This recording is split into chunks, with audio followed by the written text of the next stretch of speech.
Hello everyone, myself Priyanka from Jesar tutors. जैसा कि हमारे लास्ट लेक्चर में हमने एक ओवरव्यू ले लिया था कि व्हाट सेक्सुअल रिप्रोडक्शन इज़। आज के इस लेक्चर में हम जो मेल रिप्रोडक्टिव पार्ट है एक फ्लावरिंग प्लांट का, उसके बारे में डिस्कस करेंगे। First starting with स्टेमन। What is स्टेमन? स्टेमन क्या है? ये जो हमारा फ्लावरिंग प्लांट में जो मेल रिप्रोडक्टिव पार्ट होता है उसे हम क्या कहते थे? एंड्रोशियम कहते थे। अब एंड्रोशियम के एक इंडिविजुअल मेंबर को हम क्या कहेंगे? स्टेमन कहेंगे। एंड्रोशियम के एक इंडिविजुअल मेंबर को हम क्या कहेंगे? स्टेमन कहेंगे। अब जैसे ह्यूमन बींग्स में मेल्स की जो हाइट है एंड उनका जो नंबर है वो कैसे वेरी होते रहता है, तो सेम गोज़ फॉर स्टेमन ऑल्सो। स्टेमन में भी ये जो फिलामेंट प्रेजेंट है इसका जो नंबर है या फिर जो लेंथ है वो क्या करेगा? वेरी करेगा स्पीशीज़ टू स्पीशीज़। मतलब हर स्पीशीज़ में जो ये लेंथ ऑफ फिलामेंट है वो कैसी होंगी? डिफरेंट होंगी। ठीक है। स्टेमन number and length variable in different species. अब अगर हम किसकी बात करेंगे? स्टेमन के पार्ट्स की बात करेंगे तो कौन कौन से पार्ट्स प्रेजेंट होते हैं उसमें? एक एंथर और एक दूसरा फिलामेंट। अब एंथर ये वाला हुआ। अब एंथर और फिलामेंट इन दोनों को कनेक्ट करके रखने का कौन काम करेगा? कनेक्टिव यहाँ पर प्रेजेंट होता है जो कि क्या करता है? एंथर और फिलामेंट को कनेक्ट करके रखने का फंक्शन परफॉर्म करता है। अब एंथर की बात करेंगे तो एंथर कहाँ पर प्रेजेंट है? ये जो फिलामेंट दिख रहा है ना, तो ये फिलामेंट के टर्मिनल पोजीशन पे एंथर प्रेजेंट है हमारा। ठीक है। अब एंथर टर्मिनल पोजीशन पर प्रेजेंट है। देन उसके बाद में एंथर कैसा है? बायलोब्ड है, मतलब उसमें दो लोब्स प्रेजेंट है। एक ये वाला लोब हो गया और एक ये सेकेंड वाला लोब हो गया। तो एंथर कैसा है? बायलोब्ड है। अब हर एक लोब में दो थीका प्रेजेंट है, तो कैसी कंडीशन हो गई? डायथीकस वाली कंडीशन हो गई। जैसे कि अभी ये वाला एक एंथर है तो एंथर कैसा है? बायलोब्ड है। ये एक लोब हो गया और ये एक दूसरा लोब हो गया। अब हर एक लोब में दो थीका प्रेजेंट है, एक ये वाला थीका हो गया और एक ये वाला थीका हो गया। तो ऐसे ही करके ये फिर कौन सी कंडीशन अराइज करते हैं? फर्दर टेट्रास्पोरेंजिएट की कंडीशन अराइज करते हैं। अब जैसे यहाँ पर मैंने बताया है कि हर एक लोब में दो थीका प्रेजेंट होते हैं, तो अब ये जो थीका है वो एक दूसरे से सेपरेटेड रहते हैं with the help of longitudinal groove. मतलब ये जो थीका प्रेजेंट है इनके बीच में क्या है? लॉन्गिट्यूडनल ग्रूव के थ्रू ये एक थीका दूसरे थीका से सेपरेटेड है। ठीक है। अब हम नेक्स्ट अगर फिलामेंट्स की बात करेंगे, ठीक है, तो फिलामेंट्स जो होते हैं वो कैसे होते हैं? लॉन्ग दिख रहे हैं, यहाँ पर बड़े बड़े लेंथ में दिख रहे हैं फिलामेंट्स। ठीक है। तो फिलामेंट्स कैसे हो गए? लॉन्ग एंड स्लेंडर स्टॉक्स हो गए। अब फिलामेंट का प्रॉक्सिमल मतलब कि जो सबसे पहला एंड फॉर्म हो रहा है, तो ये वाला क्या हो गया? ये वाला फिलामेंट का प्रॉक्सिमल एंड हो गया। ठीक है। तो ये वाला प्रॉक्सिमल एंड कब फॉर्म हो रहा है? जब जैसे ही फिलामेंट की ग्रोथ हो रही है, तो वो सबसे पहले कहाँ से अराइज होना स्टार्ट करेगा? एक तो थैलेमस से होगा, नहीं तो फिर पेटल्स से होगा। ठीक है। तो फिलामेंट कैसे हो गया? लॉन्ग एंड स्लेंडर स्टॉक हो गए एंड उनका जो प्रॉक्सिमल एंड है it is attach to thalamus और पेटल्स। एंड अगर हम एंथर की बात करेंगे तो वो कहाँ पर प्रेजेंट है? टर्मिनल पोजीशन पे प्रेजेंट है फिलामेंट के। देन बायलोब्ड है, डैट इज़ उनमें दो लोब्स प्रेजेंट है एंड हर एक लोब में दो थीका प्रेजेंट है, तो डायथीकस की कंडीशन अराइज हो जाएंगी। और ये जो दोनों थीका है उनके बीच में लॉन्गिट्यूडनल ग्रूव प्रेजेंट होता है। यहाँ पर यह हमारा स्टेमन का जो पार्ट रहता है या फिर स्टेमन जो है वो कैसा दिखता है वो सब यहाँ पर हमने डिस्कस कर लिया। Next we have transverse section of anther. ठीक है। अब ट्रांसवर्स सेक्शन ऑफ एंथर देखना है तो एंथर का मैंने अभी यहाँ पर बताया था कि एंथर कैसा होता है? बायलोब्ड है एंड डायथीकस है। अब बायलोब डायथीकस हो गया, मतलब कि यहाँ पर फिर ये दो लोब आ गए, फिर हर एक लोब में दो थीका आ गए, तो यहाँ पर ये टेट्रास्पोरेंजिएट की कंडीशन हो गई। टेट्रास्पोरेंजिएट मतलब कि यहाँ पर देखो फोर साइडेड और tetragonal, that is two lobes, her side में दो दो लोब प्रेजेंट है, तो फिर वो फर्दर क्या फॉर्म करेंगे? माइक्रोस्पोरेंजिया फॉर्म करेंगे। चार माइक्रोस्पोरेंजिया फॉर्म हुए हैं। अब ये जो माइक्रोस्पोरेंजिया है वो फिर किस में डेवलप्ड होगा? पोलन सैक में डेवलप्ड होगा। माइक्रोस्पोरेंजिया किस में डेवलप हो रहा है? पोलन सैक में डेवलप हो रहा है। अब ये पोलन सैक के अंदर में ही क्या प्रेजेंट होंगे? फिर पोलन ग्रेन्स प्रेजेंट होंगे। अब ये वाली ऐसी कंडीशन आ गई, बायलोब आ गए, डायथिकस वाली कंडीशन आ गई। अब ये वाला जो माइक्रोस्पोरेंजिया है वो किस में डेवलप्ड हो गया? हमारा पोलन सैक में डेवलप हो गया। अब ये पोलन सैक, इसका अगर हम लोग ने ओवरव्यू लिए, अब ये क्या हो गया? हमारा पोलन सैक हो गया। अब ये पोलन सैक के अंदर में ही क्या प्रेजेंट है? ये छोटे छोटे जो डॉट्स दिख रहे हैं ये क्या है? पोलन ग्रेन्स है। अब ये माइक्रोस्पोरेंजिया की बात करेंगे तो ये कहाँ पर प्रेजेंट होता है? Location eight corners and 2 in each lobe. अब ये कहाँ पर प्रेजेंट होते हैं? माइक्रोस्पोरेंजिया एक लोब में दो दो प्रेजेंट होते हैं एंड एट द कॉर्नर्स। अब अगर हम लोग एंथर की पेक्युलरिटी फीचर्स की बात करेंगे तो एंथर कैसा होगा? हमारा बायलोब्ड होगा, डायथिकस होगा एंड टेट्रास्पोरेंजिएट की कंडीशन जो है वो शो करता है। ठीक है, सो यहाँ पर अगर हम लोग एक बार टेक्स्ट बुक में रीड कर लेते हैं। So structure of anther an immature stage of anther is represented by a group of parenchymatous tissue surrounded by single layer epidermis. Anther is generally diathecous having 2 lobes and tetrasporangiate. अब anther का भी यहाँ पर हम लोग ने discuss किया था। एंथर कैसा है? डायथिकस है, 2 लोब्स प्रेजेंट है, टेट्रास्पोरेंजिएट की कंडीशन अराइज होती है। Each monothecous anther contain 2 pollen sac. अब ये जो मोनोथिकस एंथर है उसमें कितने पोलन सैक्स प्रेजेंट होंगे? 2 पोलन सैक प्रेजेंट होंगे। वही अगर हम लोग डायथिकस एंथर की बात करेंगे तो डायथिकस एंथर में 4 पोलन सैक्स प्रेजेंट होंगे। ठीक है, अब ऐसा क्यों? मोनोथिकस मतलब कि वहाँ पर 1 थीका प्रेजेंट है। 1 थीका में अभी 2 माइक्रोस्पोरेंजियम आएंगे। 2 माइक्रोस्पोरेंजियम आएंगे मतलब कि वो फिर डेवलप होके 2 पोलन सैक फॉर्म करेंगे। वही अगर हम लोग डायथिकस एंथर की बात करेंगे, डायथिकस एंथर मतलब कि वहाँ पर 2 थीका प्रेजेंट है। 2 थीका है तो वहाँ पर 4 माइक्रोस्पोरेंजियम आएंगे। 4 माइक्रोस्पोरेंजिया जो है वो फिर फर्दर डेवलप्ड होंगे 4 पोलन सैक्स में। ठीक है, therefore it is tetrasporangiate.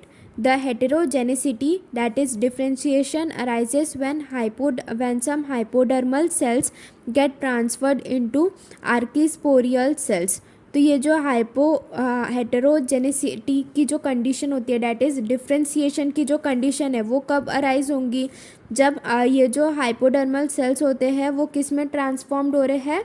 Archesporial sales में ट्रांसफॉर्म्ड हो रहे हैं।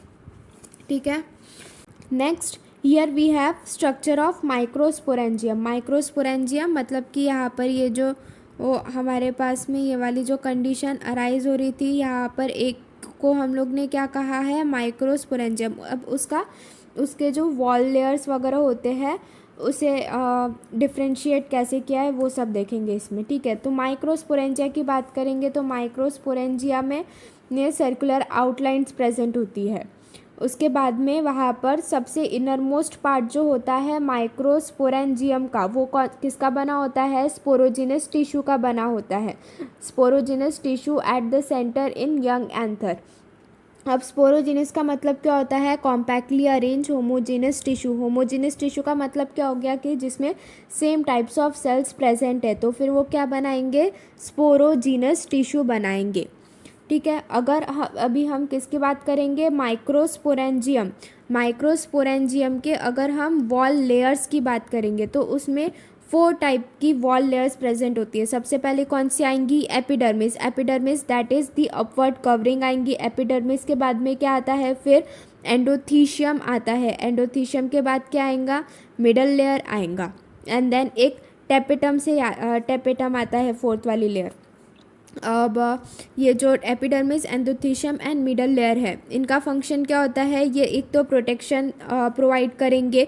जो भी पोलन ग्रेन्स फॉर्म होते हैं हमारे माइक्रोस्पोरेंजियम के अंदर में, तो उन्हें प्रोटेक्ट करके कौन रखने का काम करेगा? Epidermis, endothecium and middle layer. And it also helps in the dehiscence of anther that is pollen release. मतलब फिर ये जो बाकी की 3 लेयर है ये फिर dehiscence of anther that is release of pollen grains में भी ये फिर हेल्प करते हैं।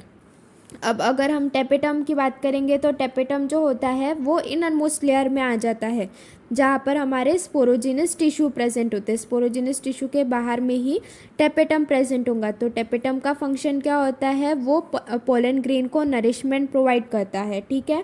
देन उसके बाद में उसका जो साइटोप्लाज्म है वो कैसा है, डेंस है, और उसमें मोर देन वन न्यूक्लियस की condition that is multi nucleate की कंडीशन अराइज होती है।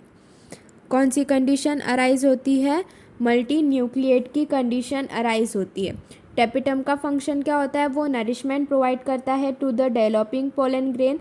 उसका जो साइटोप्लाज्म है वो कैसा है, डेंस है, एंड उसमें more than one nucleus present होता है दैट इज़ मल्टी न्यूक्लिएट की कंडीशन अराइज होती है। तो अगर हम यहाँ पर अभी किसकी बात करेंगे,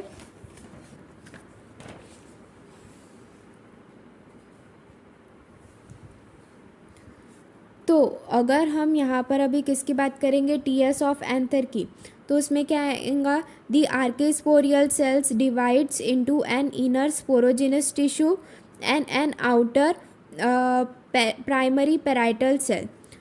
तो ये जो आर्किस्पोरियल सेल है वो फिर किस में डिवाइड हो रहा है, एक तो इनर स्पोरोजिनस सेल में डिवाइड हो रहा है और दूसरा आउटर पेराइटल सेल में डिवाइड हो रहा है। तो जो स्पोरोजिनस सेल है वो क्या फॉर्म करेगा, स्पोरोजिनस टिश्यू फॉर्म करेगा, और जो स्पोरोजिनस टिश्यू का हर एक सेल होता है वो क्या होता है, एक माइक्रोस्पोर टेट्राइड के फॉर्म करने के लिए कैपेबल होता है। Each cell of sporogenous tissue is capable of giving rise to a microspore टेट्राइड।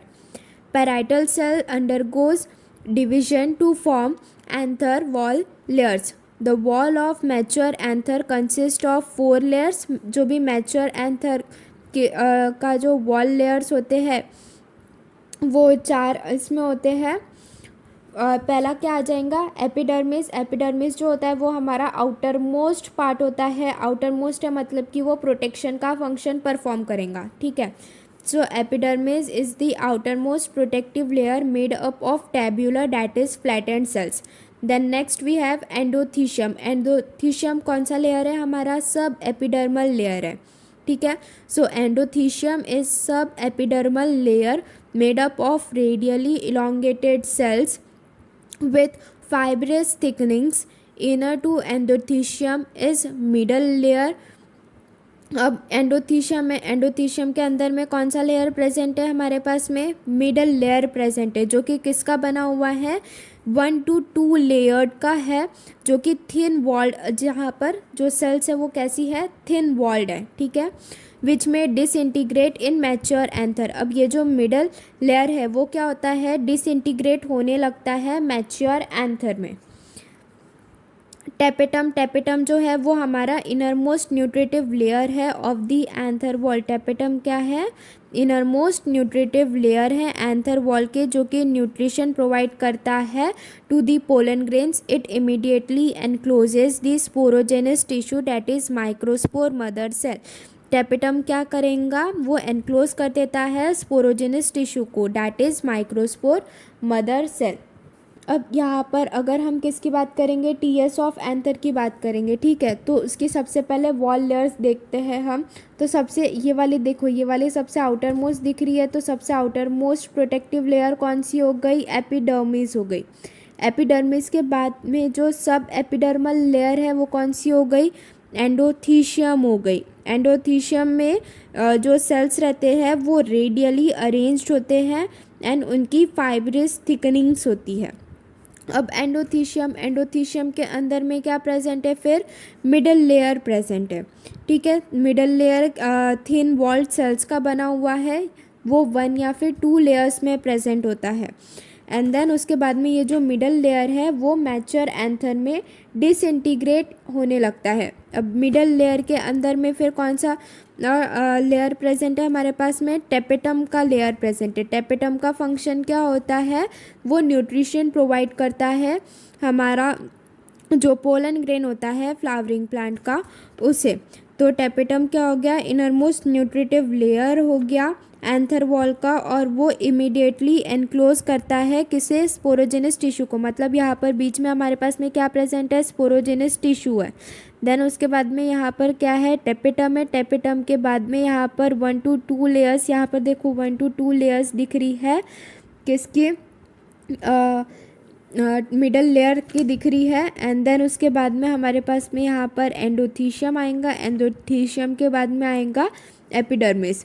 फिर उसके बाद में यहाँ पर ये कनेक्टिव प्रेजेंट होता है। कनेक्टिव जो है वो कनेक्ट करके रखने का काम करता है, एक थीका को दूसरे थीका के साथ में, या फिर एक लोब को दूसरे लोब के साथ में।